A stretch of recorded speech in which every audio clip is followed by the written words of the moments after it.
बहुत ही खूबसूरत तैयार की है। जैसा कि मैं आपको बताया, इस गाड़ी की प्राइस है इस वक्त 6 मिलियन यन, ये तकरीबन पाकिस्तानी 12 मिलियन रुपए बनते हैं।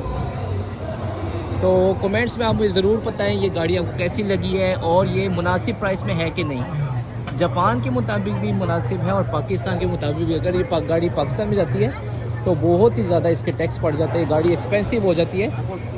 लेकिन जापान के मुताबिक भी ये इतनी ज़्यादा एक्सपेंसिव नहीं है और मेरा ख्याल है पाकिस्तान के मुताबिक भी।